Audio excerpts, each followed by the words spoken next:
क्या आपने कभी सोचा है कि आपके घर के मंदिर में रखा हुआ लोटा जल सिर्फ पानी नहीं बल्कि मां लक्ष्मी को आमंत्रित करने का एक रहस्यमय माध्यम हो सकता है? क्या आप जानते हैं कि मंदिर में तांबे या पीतल का लोटा रखने की एक छोटी सी गलती आपके जीवन में दुर्भाग्य ला सकती है? और क्या आपको यह पता है कि दीपक में रुई की बात ही नहीं बल्कि कुछ और जलाने से पितृदोष और काल सर्प दोष जैसे संकट भी दूर हो सकते हैं? आज का वीडियो आपके जीवन की दिशा बदल सकता है, क्योंकि हम बात करने जा रहे हैं उन गुप्त और अदृश्य शक्तियों की जो आपके मंदिर के एक लोटे, एक दीपक और एक जल की बूंद से जुड़ी हुई हैं। यह सिर्फ पूजा नहीं, यह है एक ऐसा रहस्य जो आपके घर को रोग, दरिद्रता और नकारात्मकता से मुक्त कर सकता है।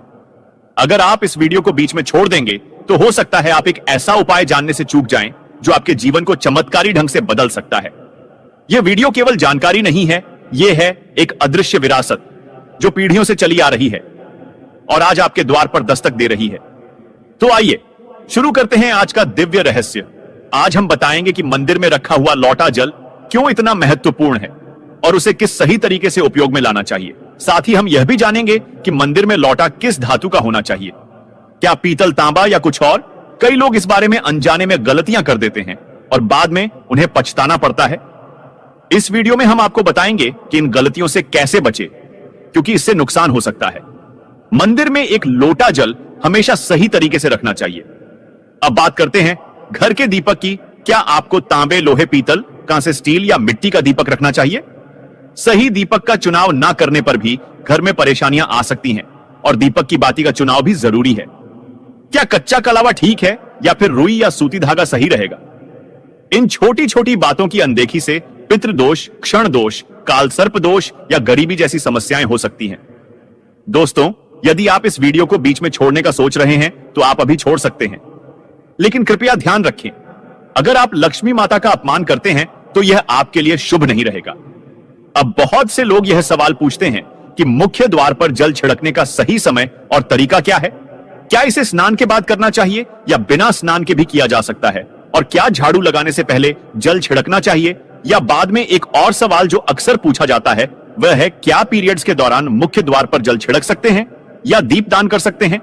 और जब मुख्य द्वार पर जल चढ़ाएं तो इसे अंदर की तरफ से चढ़ाएं या बाहर की तरफ से? फ्लैट या किराए के घर में रहने वाले लोग भी पूछते हैं कि मुख्य द्वार पर दीपदान और जल छिड़कने का सही तरीका क्या है। आज का वीडियो इन्हीं सवालों के जवाब पर आधारित है। सबसे पहले हम यह जानेंगे कि घर के बाहर और अंदर दीपक जलाने के क्या फायदे हैं। खासकर घर के बाहर दीपक जलाने से जो 5 बड़े फायदे होते हैं वह आपको चौंका सकते हैं। भगवान की पूजा में दीपक जलाने का महत्व तो सभी जानते हैं। हिंदू धर्म में देसी घी या सरसों के तेल का दीपक जलाना बेहद शुभ माना जाता है तथा तिल के तेल का दीपक भी जलाया जाता है। लेकिन भगवान के सामने दीप जलाना केवल पूजा का एक तरीका नहीं है, बल्कि घर के अंदर और बाहर दीप जलाने से कई लाभ मिलते हैं। दीपक जलाने से न केवल सकारात्मक ऊर्जा उत्पन्न होती है बल्कि 5 बड़े फायदे भी मिलते हैं। तो आइए जानते हैं। नंबर 1, पृथ्वी से अंधकार दूर होता है। घर में दीपक जलाने से न केवल घर का अंधकार दूर होता है बल्कि यह नकारात्मक ऊर्जा को भी घर से बाहर कर देता है। जहां दीपक जलता है वहां सकारात्मक ऊर्जा का वास होता है। स्वाभाविक है कि जहां सकारात्मक ऊर्जा होगी वहां भगवान का भी वास होगा। इसीलिए शाम होने से पहले दीपक जलाना शुभ माना जाता है। तेल से जलने वाले दीपक का असर उसके बुझने के बाद भी आधे घंटे तक बना रहता है, जबकि शुद्ध देसी घी का दीपक वातावरण को करीब 4 घंटे तक सकारात्मक रखता है। नंबर 2, दीपक जलाने का वैज्ञानिक लाभ। जब घर में शुद्ध घी या सरसों के तेल का दीपक जलता है तो उसके धुएं से घर के माहौल में सात्विकता आती है। यह धुआं हानिकारक कणों को नष्ट करता है और वातावरण को शुद्ध बनाता है। नंबर 3, सुख समृद्धि का वास। जिस घर में भगवान के सामने दीप जलाया जाता है वहां माता लक्ष्मी की कृपा बनी रहती है। ऐसे घर में सुख समृद्धि का वास होता है। दीपक को पूर्व दिशा में रखने से व्यक्ति दीर्घायु होता है और उत्तर दिशा में रखने से धन संपन्नता बढ़ती है। दीपक न केवल घर के अंधकार को दूर करता है बल्कि हमारे जीव को भी प्रकाश की ओर ले जाता है। नंबर 4, बीमारियों को दूर भगाने में मदद। घर में दीपक जलाने से बीमारियां आसपास नहीं भटकती। परिवार के सभी सदस्यों को स्वास्थ्य लाभ मिलता है। खासकर अगर दीपक के साथ एक लौंग भी जला दी जाए तो इसका असर 2 गुना हो जाता है। यह त्वचा संबंधी बीमारियों को दूर करने में मदद करता है। नंबर 5, शुभ शक्तियों को आकर्षित करना। सनातन धर्म के अनुसार जिस घर में सुबह शाम दीप जलाया जाता है वहां कभी अंधकार नहीं होता। ऐसा घर शुभ शक्तियों को आकर्षित करता है। जलता हुआ दीपक शुभ शक्तियों को चुंबक की तरह खींचता है, जो घर के लिए अत्यंत लाभकारी होता है। तो दोस्तों, अब जानते हैं कि मुख्य द्वार पर जल छिड़कने का सही समय और विधि क्या है। अगर आप मुख्य द्वार पर जल चढ़ाते हैं तो आपको यह ध्यान रखना है कि जल को रात में सोने से पहले एक पात्र में भरकर रखना चाहिए। आप कोई भी पात्र ले सकते हैं, जैसे तांबे, पीतल, स्टील या चांदी का। यदि गंगा जल उपलब्ध हो तो उसे थोड़ी मात्रा में डालें और फिर शुद्ध जल से पात्र भर दें। अगर गंगा जल नहीं है तो केवल शुद्ध जल भी पर्याप्त है। इस जल से भरे पात्र को अपने घर की रसोई में रख दीजिए। सुबह उठकर इस जल का छिड़काव अपने घर के मुख्य द्वार पर करें। मुख्य द्वार पर सुबह सबसे पहले छिड़का गया जल घर की सभी समस्याओं को दूर करता है। यदि आप नकारात्मक ऊर्जा, मानसिक परेशानी, आर्थिक तंगी या वास्तु दोष से परेशान हैं, तो यह उपाय आपकी मदद करेगा। रसोई में रखा जल मुख्य द्वार पर छिड़कने से आपके घर की परेशानियां समाप्त हो सकती हैं। यह उपाय न केवल वास्तु दोष और पितृदोष को समाप्त करता है, बल्कि तंत्र मंत्र या बुरी नजर के प्रभाव को भी खत्म करने में सहायक है। इस उपाय को नियमित करने से घर में सुख समृद्धि बनी रहती है और बीमारियों से भी मुक्ति मिलती है। आपको यह जल सूर्योदय से पहले मुख्य द्वार पर छिड़कना चाहिए। अगर सूर्योदय के बाद आप मुख्य द्वार को अन्य जल से धोना चाहे तो यह कोई समस्या नहीं है, लेकिन यह विशेष जल सूर्योदय से पहले ही छिड़क दिया जाना चाहिए। अब कई लोग पूछते हैं कि क्या यह जल छिड़कने से पहले स्नान करना जरूरी है या बिना स्नान किए भी इसे किया जा सकता है। देखिए, जो जल हम सुबह मुख्य द्वार पर छिड़क हैं, वह एक महत्वपूर्ण उपाय है। इसे स्नान करने के बाद करना आवश्यक नहीं है। सुबह जल्दी उठे, सबसे पहले रसोई में जाएं और पहले से रखे जल को लेकर मुख्य द्वार पर जाएं। मुख्य द्वार खोलें और इस जल का छिड़काव करें। जल छिड़क समय अपने पितरों और मां लक्ष्मी का ध्यान जरूर करें। ऐसा कहा जाता है कि सुबह सुबह मां लक्ष्मी हर घर के द्वार पर आती है। जिन घरों के द्वार खुले होते हैं और जहां जल का छिड़काव किया गया होता है, वहां मां लक्ष्मी प्रवेश करती हैं। जल छिड़क समय अपने मन में मां लक्ष्मी से प्रार्थना करें, हे मां लक्ष्मी, कृपया मेरे घर में प्रवेश करें। मैं आपका स्वागत करने के लिए तैयार हूं।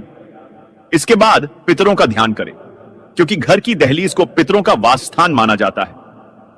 जब आप दहलीज पर जल छिड़क हैं तो पितर प्रसन्न होते हैं और उनका आशीर्वाद आपको मिलता है। स्नान करने की आवश्यकता नहीं है, आप बिना स्नान किए भी यह कार्य कर सकते हैं। अब आपके अगले प्रश्न की बात करें। क्या जल का छिड़काव झाड़ू लगाने के बाद करना चाहिए, या पहले? इसका उत्तर यह है कि सुबह उठने के बाद सबसे पहला कार्य जल का छिड़काव करना चाहिए। इसके बाद आप झाड़ू लगा सकते हैं। सुबह उठते ही सबसे पहले बिस्तर पर बैठकर अपने दोनों हथेलियों को देखें और मां लक्ष्मी का ध्यान करें। यदि चाहे तो निम्न मंत्र का उच्चारण कर सकते हैं। कराग्रे वस्ते, लक्ष्मी कर मध्य, सरस्वती कर मूल्य, तू ब्रह्मा प्रभाते कर दर्शन। फिर दोनों हाथ जोड़कर देवी देवताओं को प्रणाम करें। इसके बाद हाथ से धरती को स्पर्श कर प्रणाम करें और धीरे से अपना दाहिना पांव जमीन पर रखें। फिर रसोई में जाकर जल लें और मुख्य द्वार पर जल छिड़क समय मां लक्ष्मी और पिता का ध्यान अवश्य करें। उसके बाद आप अपने घर के अंदर आकर अपनी दिनचर्या जैसे झाड़ू लगाना, स्नान करना आदि कर सकते हैं। अब कुछ लोगों का यह सवाल होता है कि क्या जल छिड़कने के बाद मुख्य द्वार की सफाई की जा सकती है? तो हां, आप ऐसा कर सकते हैं। पहले रसोई में रखा जल मुख्य द्वार पर छिड़क दें। इसके बाद अतिरिक्त पानी लेकर मुख्य द्वार की अच्छे से सफाई झाड़ू या पानी से कर सकते हैं। कुछ लोग पूछते हैं कि अगर वे फ्लैट या किराए के एक कमरे में रहते हैं तो जल का छिड़काव और दीपदान कहां करें? तो इसका उत्तर यह है कि आप जहां रहते हैं वहां के मुख्य द्वार को ही माने। मतलब जिस दरवाजे पर आपका नाम लिखा हो या नेम प्लेट लगी हो, वहीं जल छिड़क और दीपदान करें। अगर आपके पास एक ही कमरा है तो कमरे के दरवाजे को मुख्य द्वार माने और वहीं पर यह उपाय करें। अब अगला सवाल यह है कि क्या पीरियड्स के दौरान मुख्य द्वार पर जल छिड़का जा सकता है और दीपदान किया जा सकता है? जल छिड़कने के लिए पीरियड्स का कोई असर नहीं होता। आप जल छिड़क सकती हैं, लेकिन दीपदान कार्मिक पूजा में आता है, जो बिना शुद्धता के नहीं किया जा सकता। इसका मतलब यह है कि पीरियड्स समाप्त होने के बाद ही दीपदान करें। इसके अलावा कुछ लोग पूछते हैं कि मंदिर में जल रखना जरूरी है या नहीं, और रखा हुआ जल क्या करना चाहिए? तो शास्त्रों के अनुसार घर के मंदिर में 1 लोटा जल रखना बहुत जरूरी है। जल ऊर्जा को संचित करता है। जब आप पूजा करते हैं, मंत्र जपते हैं या भगवान से प्रार्थना करते हैं, तो इन सभी की ऊर्जा उस जल में समाहित हो जाती है। यही कारण है कि मंदिर में जल रखना आवश्यक है। सुबह की पूजा के दौरान 1 लोटा जल मंदिर में रखें और दीपक जलाएं। यह अग्नि और जल के संतुलन का प्रतीक है। पूजा के बाद इस जल का उपयोग शुभ कार्यों में करें, जैसे पौधों में डालना या घर में छिड़काव करना। यह सकारात्मक ऊर्जा को बढ़ाता है। सुबह की पूजा के समय हम मंदिर में जल रखते हैं। अगली सुबह जब आप पूजा करने जाते हैं तो सबसे पहले उस जल का उपयोग करें। आप पूरे घर में उस जल का छिड़काव कर सकते हैं। यह जल आपके घर को शुद्ध करता है क्योंकि यह सकारात्मक ऊर्जा से भरा होता है। इससे कई बीमारियां भी दूर हो जाती हैं और घर में नकारात्मक ऊर्जा का प्रवेश नहीं होता। अगर आप नियमित रूप से इस जल का छिड़काव करते हैं तो आपके घर की समस्याएं धीरे धीरे खत्म हो जाती हैं। कभी कभी लोग यह शिकायत करते हैं कि दवाइयां असर नहीं करती। ऐसे में अगर दवाइयों के साथ साथ रोगी को इस जल से पानी दिया जाए तो दवाइयां जल्दी असर करने लगती हैं। इसी तरह अगर परिवार में कलह और झगड़े रहते हैं तो परिवार के सभी सदस्य इस जल को थोड़ा थोड़ा पी सकते हैं। इससे धीरे धीरे सकारात्मक विचारों का प्रवाह शुरू होता है और घर में शांति और समन्वय आता है। अगर आपका कोई व्यापार है या दुकान है तो इस जल का थोड़ा सा छिड़काव वहां भी करें। यह आपके व्यापार को सफल बनाता है और किसी भी तरह की परेशानी से बचाता है, क्योंकि यह जल बेहद सकारात्मक ऊर्जा से भरा होता है। अब बात करते हैं कि मंदिर में जल क्यों रखा जाता है। जल को अमृत माना जाता है और यह देवी देवताओं के लिए विशेष महत्व रखता है। मंदिर में 1 लोटा जल रखना उतना ही आवश्यक है जितना कि आप रोजाना भोजन करते हैं। जब हम भगवान की पूजा करते हैं तो तांबे या पीतल के पात्र में 1 लोटा जल जरूर रखना चाहिए। यह जल एक सागर की तरह होता है और हमारे जीवन के दुखों को समाप्त करने में मदद करता है। यदि कोई व्यक्ति भगवान को रोजाना भोजन नहीं कर सकता तो वह मंदिर में 1 लोटा जल रख सकता है, जिससे उसकी पूजा पूरी होती है, ताकि भगवान इसे ग्रहण करें और यह जल रूपी प्रसाद अगले दिन सुबह आप प्रसाद समझकर ग्रहण करें। लेकिन याद रखें, मंदिर में रखा जल कभी भी तुलसी में अर्पित नहीं करना चाहिए, क्योंकि यह जल सभी देवी देवता ग्रहण करते हैं। हां, अगर आपके घर में लड्डू गोपाल या राधा कृष्ण हैं और आप 1 लोटा जल उनके लिए अर्पित करते हैं तो आप अगले दिन यानी सुबह के समय वह जल तुलसी में चढ़ा सकते हैं। मंदिर में रखा जल अगले दिन यानी सुबह अपनी आंखों को धोने के लिए प्रयोग करें। इससे आंखों की रोशनी बढ़ती है और आंखों की बीमारियां दूर होती हैं। शास्त्रों के अनुसार जो लोग मंदिर में 1 लोटा जल भरकर नहीं रखते, उनके घर में अकाल पड़ जाता है, घर की स्थिति खराब हो जाती है, परिवार में मुसीबतें आ जाती हैं और गरीबी का सामना करना पड़ता है। आप चाहे तो 1 लोटा जल में फूल आदि डालकर रख सकते हैं, जो बहुत शुभ माना जाता है। मंदिर में रखा जल का एक और उपयोग यह है कि इसे घर की रसोई में खाना बनाने में या पीने में भी प्रयोग कर सकते हैं, लेकिन यह जल तभी इस्तेमाल करें जब आपके घर में सात्विक भोजन बनता हो। अगर लहसुन या प्याज का इस्तेमाल होता है तो इस जल का प्रयोग खाना बनाने में नहीं करें। इस जल को परिवार के सभी सदस्य थोड़ी थोड़ी मात्रा में पी सकते हैं और बचा हुआ जल आप घर के पौधों में डाल सकते हैं। यह जल व्यर्थ नहीं होता, इसके बहुत सारे उपयोग हुए। अगर हम सही तरीके से इसका प्रयोग करें तो यह हमारे जीवन की परेशानियों को सुलझा सकता है। मंत्रों से अभिमंत्रित जल बहुत शक्तिशाली होता है और हमारे घर के मंदिर में रखा जल देवताओं का आशीर्वाद होता है, क्योंकि वह हमेशा देवताओं के पास होता है। इस जल में सभी सकारात्मक शक्तियां समाहित होती हैं और अगर हम इसका सही प्रयोग करें तो यह हमारे जीवन में सकारात्मक परिवर्तन ला सकता है। मतलब आप जल को पी खाना बनाने, घर में छिड़काव करने में इस्तेमाल करते हैं तो इससे हमारी समस्याओं का समाधान होता है। और अगर कोई भी कार्य नियमित तौर पर किया जाता है तो हमें उसका लाभ जरूर मिलता है। कभी कभी करेंगे तो उतना लाभ दिखाई नहीं देगा, लेकिन अगर आप नियम बना ले कि हर रोज उसी जल से घर में छिड़काव करना है, घर के हर व्यक्ति को थोड़ा थोड़ा पीने के लिए देना है, बचा हुआ जल पौधों में डालना है, दुकान पर छिड़कना है, व्यापारिक स्थल पर छिड़काव करना है, बच्चों की किताबों और तिजोरी में छिड़काव करना है, तो आपको निश्चित ही चमत्कार देखने को मिलेगा। इसी तरह से जो रसोई में रखा हुआ जल होता है, उसका छिलका आप अपने घर के मुख्य द्वार पर रखें तो इसका लाभ बहुत जल्दी दिखाई देगा। लेकिन इसे अपने रूटीन में शामिल करना होगा और प्रतिदिन नियम से यह कार्य करना होगा, तभी आपको लाभ मिलेगा। कई लोगों के सवाल होते हैं कि मंदिर में रखा जल जब हम अगले दिन उठाते हैं तो उसमें कभी कभी कीड़े मकोड़े पड़ जाते हैं, तो क्या हम उसे ढक सकते हैं? हां, आप उसे पूजा के बाद किसी प्लेट या कटोरी से ढक सकते हैं।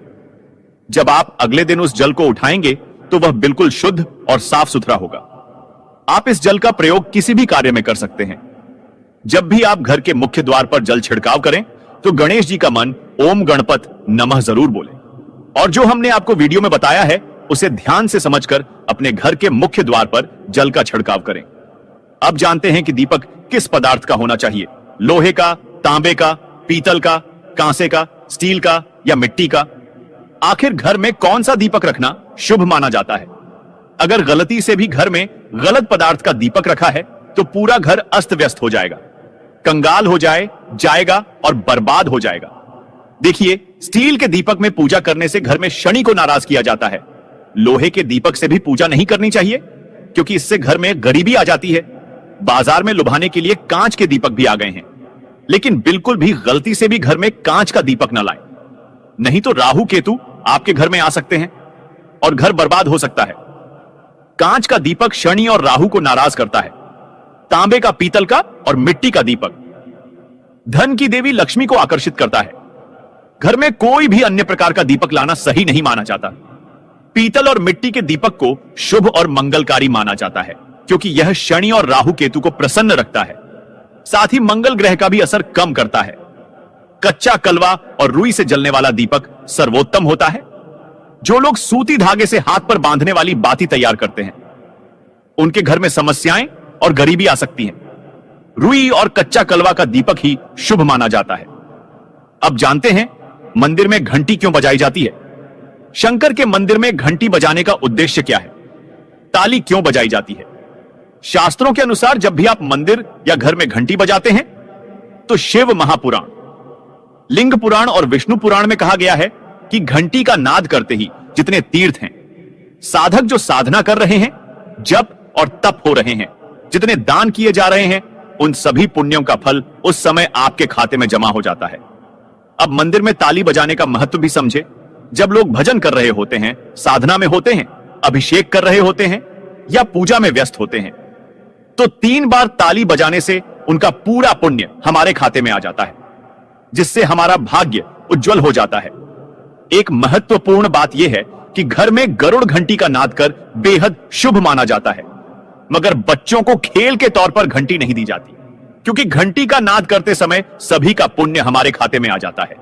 इसीलिए घंटी का नाद केवल पूजा और भजन के समय ही करना चाहिए, इसे खेल खिलौने के रूप में ना ले। मंदिर में घंटी बजाने का तरीका भी महत्वपूर्ण है। यह हमेशा प्रेम और श्रद्धा से बजानी चाहिए, न कि जोर जोर से। कई बार लोग मंदिर का पट बंद होने के बाद भी घंटी बजा देते हैं, जिससे पाप लगता है।